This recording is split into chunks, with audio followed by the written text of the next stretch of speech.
Good evening and welcome to SMNI. You're watching Business and Politics. I'm your host, Dante Klinkang. Business, as you know, is one of our major themes.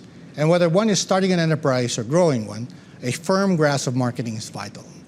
Despite sounding familiar, that management function is often misunderstood. When some think about marketing, promotions probably come to mind.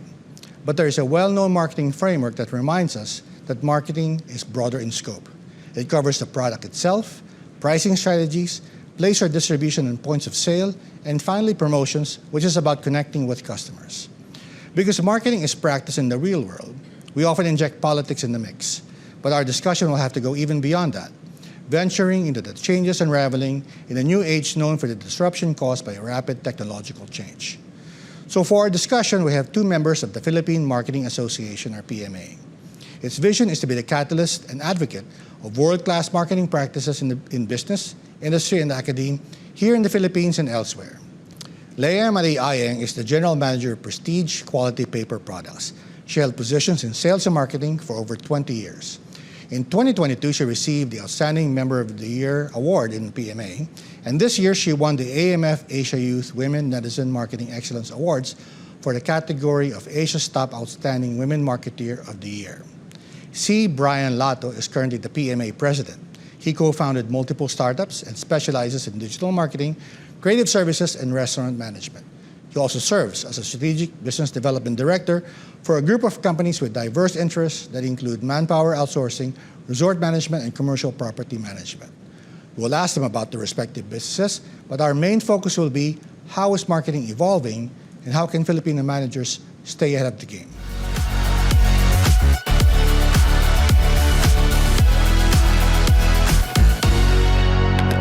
Ms. Ayeng, Mr. Lato, thank you for making time for Business and Politics. May I call you Leah and Brian? Sure, Klink. Okay. Well, again, thank you for making time for Business and Politics. It's an absolute pleasure. Yes. Okay. So I visited your website and I saw this term metaverse marketing, and it's something that your organization is promoting. Definitely, you're talking about it. But for those who are not so updated with the trends, what is it? What is metaverse? We've heard of metaverse, but now you've attached marketing to it. So what's metaverse marketing? All right. So when we were thinking about the theme of the Philippine Marketing Association, as we are the thought leader when it comes to new and emerging technologies, we thought of streamlining and focusing on one aspect of blockchain. Okay. Which is more relatable, which is the metaverse marketing. Okay. Metaverse marketing is actually defined as a three-dimensional or a dimension that is different. Virtual reality. Virtual reality, or there are several applications of it. It could be a whole 3D rendered world, okay, or it could be an extended reality, okay, whereas there's the real world, but there's an overlay of digital asset. I see. So when we were thinking about it, the consumers are getting younger and younger, the Gen Zs, and now we have the Gen Alpha. They are the ones who are native when it comes to internet. So they're demanding for more gamifications when it comes to marketing strategies and applications. That's why when we thought of it, all right, I think we have the perfect theme for this year, which is metaverse marketing. That's so interesting. I didn't realize there's a generation alpha already. I'm so far away from the current generation. You were chair of the youth, right? Academy. So how is this being, is it being introduced, or are they already doing it? And that your PMA is doing something more formal, or what's the intersection there between PMA and metaverse marketing? In the Youth and Academic Link, what we actually do is to reinforce. Because these kids actually know metaverse already. They know gaming, they know the technology. They know technology, they know AI. But what we do is that we invite speakers, okay, we invite thought leaders to make them more aware and to become responsible in terms of usage. Yeah. And so this had to do with the recent PMA conference, right? I mean, yeah, we will be holding a strategic marketing conference for students, and one of the topic actually is metaverse. Metaverse marketing. Yeah. I see. Now, I'm just a little fuzzy about blockchain, because as I understand, blockchain is like a digital ledger. How does that fit into metaverse marketing? Well, actually, blockchain is a crucial part of the metaverse because it Okay. enables the ecosystem. Because it's a Okay. digital ledger that makes it what they call this, fraud-free. Because everybody can access to I see, it, okay. so everybody can create digital assets, create marketing assets, which sometimes they call it NFTs. The non-fungible tokens, which are that would enable the marketing in the metaverse, or I see. probably it's just the most famous term, but there are really a lot of Right. applications. So when I hear blockchain, I think about cryptocurrency. So I didn't realize there's so many applications. Correct. Right. So how far are we from metaverse marketing? Is this a dream, or is this something that's going to happen soon? And where will we see it? Will we see this in retail? I mean, will we see it in maybe sampling paper products? Will we see it in maybe somewhere else? Well, actually, our dream is to become the Asia's blockchain capital. Okay. And so we are reinforcing the industry to adapt. Okay. And recently we had the blockchain, the second blockchain week. There's the Philippine Blockchain Blockchain. Week held by the Blockchain Council of the Philippines, I see. which our former President Donald Lim started. Okay. Yeah, He's I a know former Donald, PMA yeah. president. He's actually the youngest PMA president. That makes to me be. feel bad because I'm older than Donald.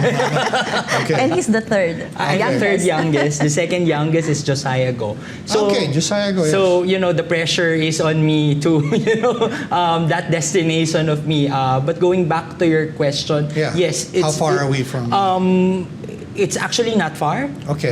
You can see Apple already introduced their Vision, Apple Vision, which is a headset.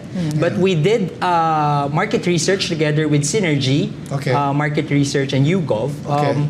We see that the adoption of metaverse would start with smartphones. So if you would okay. like That's to interesting. activate let's say it's more of what makes sense is more of the extended reality Yeah. or the augmented reality, the AR, Right. where it is there's a digital overlay in the real world. Right. Like a And Pokemon, yes, like a Yeah. Pokemon Yeah. Go. That's the perfect example. We see that if brands would integrate AR experience into an app Yeah. or their camera phones, it's not really far.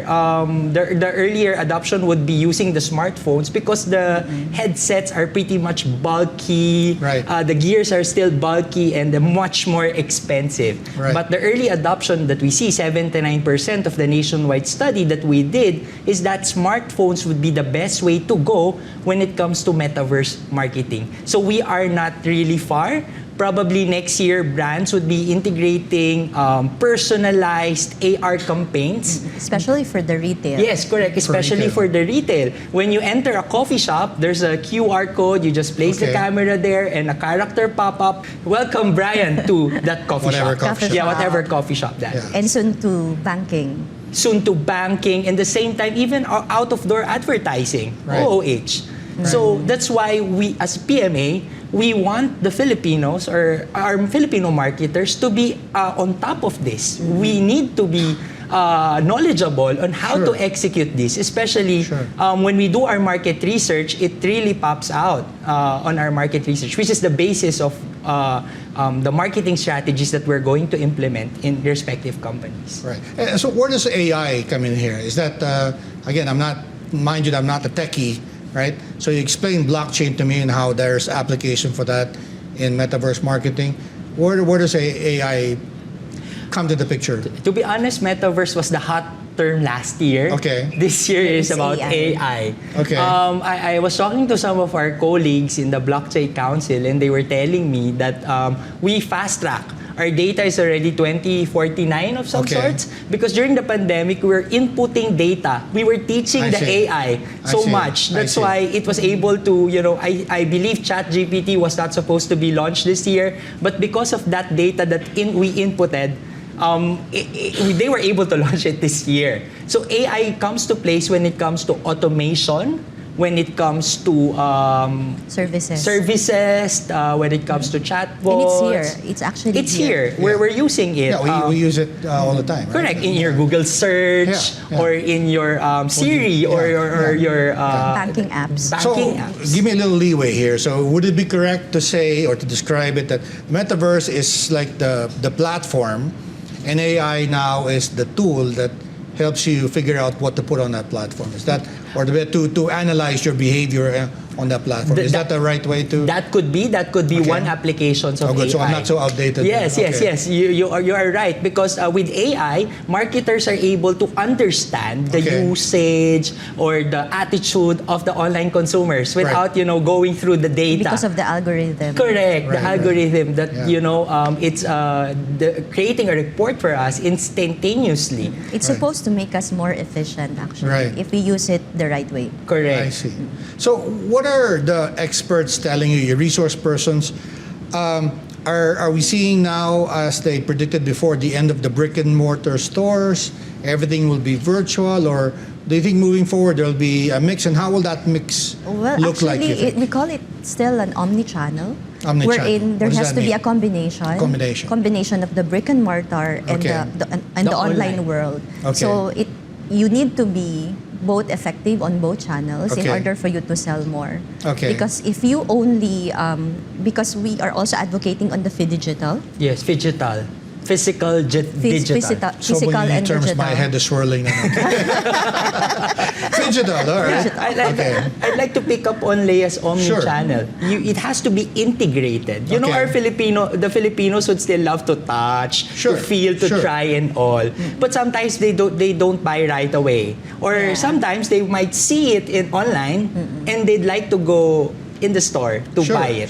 So if it's omni-channel, that's happening also. That's already happening in the US and Europe, I think. But I just want to tie it in with something that happened recently. You know, GMA7 had this launch of avatars, so digital news readers.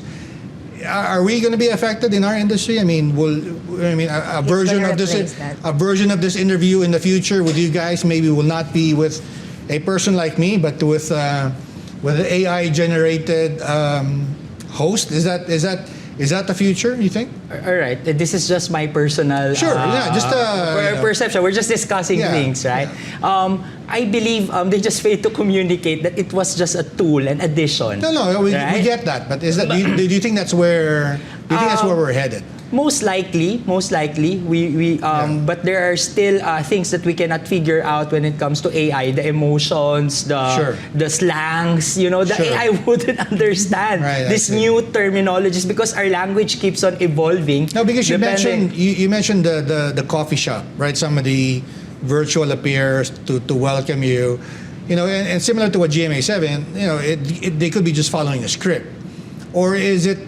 In your opinion, in your view, something much more advanced, someone who could actually have a conversation with you like what we're doing. There are 4 types of AI, and I believe that is the destination. That is the destination. But right now, the 2 types of AI, which is accepting inputs and all, we're still right there. And I think it will take a long time before the AI would be able to feel, understand further. It needs further teaching. But in the end of the day, similar to when we were migrating from kalesas to car, right? The technology is something that, you know, we cannot prevent. Change is constant, so we have to adapt. As far as I'm concerned, if there are jobs that would be lost, definitely there are new jobs like AI prompters, there will be sunrise, AI engineers, and so many things, you know, and it keeps on evolving. But I don't see it. For me, I don't see it in the future that it would be self-reliant without a human intervention. Well, I'm just curious about what you guys are seeing from your profession, from as marketing professionals, right? Whether it's something that you are interested in because it's developing, or is it something that you're already preparing for because the technology is here, the applications are clear, and you see a benefit to using it? Well, actually, it's the same as Google when we first introduced it. Okay. A lot of, especially the education, the academe is very adamant in terms of, because it might probably replace the library, but it made us, more. It made our students more actually efficient, and they get to have more resources. So we are more of preparing for this technology. Yeah. In the creatives industry, it's still hard for AI to adapt. So I feel in the events management, yes, it could write the script, but it cannot execute the events so proper. It can have a conversation. Yes, can have the conversation, the creativity. It needs human intervention, but it helped us. It could probably just complement. Correct, it complemented. But yes, of course, we are preparing, and the innovations. Actually, we welcome these innovations, and we have to learn how to navigate through it as marketers because it's really inevitable. Right. Yeah. So as marketers, and we have to go to a quick break, you see it as a ready tool or a tool ready for use in the Philippines? Yes. Okay, all right. And that's interesting because we haven't yet talked about quantum mechanics, but that's really the next step. That's another step. We'll just have to take a quick break. You're watching Business and Politics. Please stay tuned.